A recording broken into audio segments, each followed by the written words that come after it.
বঙ্গবন্ধু শেখ মুজিবুর রহমানের মাজার জিয়ারত করেছিলেন বিএনপির তৎকালীন সিনিয়র যুগ্ম মহাসচিব বর্তমান senior vice chairman Tarique Rahman. ঘটনাটি 2004 সালের জানুয়ারি মাসের 27 তারিখে দিবাগত রাত্রে। ওই রাতে তারেক রহমান সদল বলে বঙ্গবন্ধুর মাজারেই শুধু যাননি, গিয়ে তিনি মাজারের খাদেমকে ডেকে তুলে এনে ফাতেহা পাঠ করেন। এ সময় তার সঙ্গে ছিলেন বিএনপির তৎকালীন সাংগঠনিক সম্পাদক আমানুল্লাহ আমান, রুহুল কুদ্দুস তালুকদার দুলু, রশিদুজ্জামান মিল্লাত, সাইফুর রহমান নান্টু, সৈয়দ ইমরান সালেহ প্রিন্স এবং গোপালগঞ্জ জেলার বিএনপির তৎকালীন সভাপতি এম.এইচ খান মঞ্জু সহ অন্য নেতারা। রাজনৈতিক অঙ্গনে ওই সময়ের এমন প্রশংসনীয় একটি ঘটনা মিডিয়ায় আসেনি, কারণ তখন ওই ঘটনাটি ছিল টপ সিক্রেট। সম্প্রতি অনুসন্ধানে বিষয়টি বেরিয়ে আসে। অনুসন্ধানে জানা যায় তারেক রহমান টুঙ্গিপাড়ায় বঙ্গবন্ধুর মাজারে যাওয়ার আগে কোথায় যাচ্ছেন সে বিষয়ে সঙ্গে থাকা দলের অন্য নেতারা কাউকেই কিছু জানাননি, এমনকি তার সঙ্গে কোনো মিডিয়া কর্মীও ছিলেন না। তারেক রহমান তার সফর সঙ্গীদের শুধু বললেন আমরা এক জায়গায় যাব।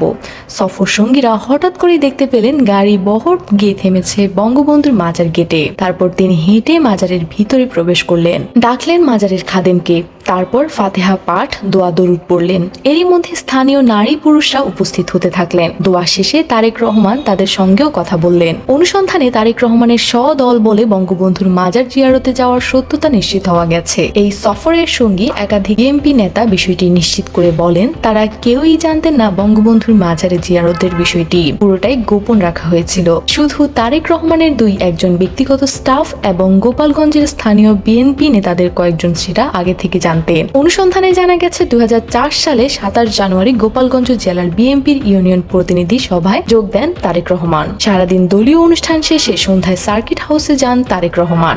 সেখান থেকে রাতে ঢাকার রওনা হওয়ার সময় হঠাৎ করেই উল্টো পথে যাত্রা করেন তারেক রহমান। এই বিষয়ে যোগাযোগ করা হলে গোপালগঞ্জ জেলা বিএনপির তৎকালীন সভাপতি এম.এইচ খান মঞ্জু বলেন গোপালগঞ্জের প্রতিনিধি সম্মেলন শেষে রাতে তারেক রহমান সদল বলে টুঙ্গিপাড়ায় বঙ্গবন্ধুর মাজার জিয়ারত করতে যান। এই বিষয়টি সফর সঙ্গী দলীয় নেতারা জানতে না পারলেও স্থানীয় নেতা হিসেবে তিনিও আরো কয়েকজন আগে থেকেই জানতেন। তাই স্থানীয় নেতাকর্মীরা আগে থেকেই বঙ্গবন্ধুর মাজারে উপস্থিত হন। তারেক রহমান মাজারে পৌঁছার পর সেখানে স্থানীয় নারী পুরুষ মিলে প্রায় 300 থেকে 400 লোক উপস্থিত হন। মঞ্জু বলেন তারেক ফাতেহা পাঠ করেন এবং মাজারের খাদেম যখন দোয়া শুরু করেন তখন তারেক রহমান জোরে জোরে দোয়া পড়েন।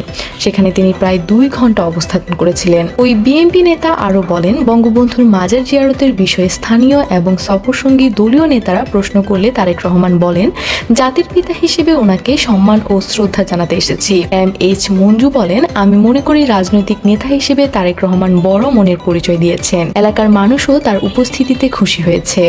একই বিষয়ে জানতে চাইলে বিএনপি নেতা সৈয়দ ইমরান সালেহ প্রিন্স বলেন ওই সময়ে সাংগঠনিক সফরের জন্য একটা জাতীয় কমিটি গঠন করা হয়েছিল। পরবর্তীতে একাধিক সাব কমিটি গঠন করা হয়। ঢাকা বিভাগের সাব কমিটি করা হয়েছিল তৎকালীন সাংগঠনিক সম্পাদক আমানুল্লাহ আমানের নেতৃত্বে।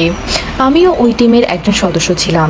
এই হিসেবে 2004 সালে 27 জানুয়ারি গোপালগঞ্জের প্রতিনিধি সম্মেলনে অংশ নিয়েছিলাম।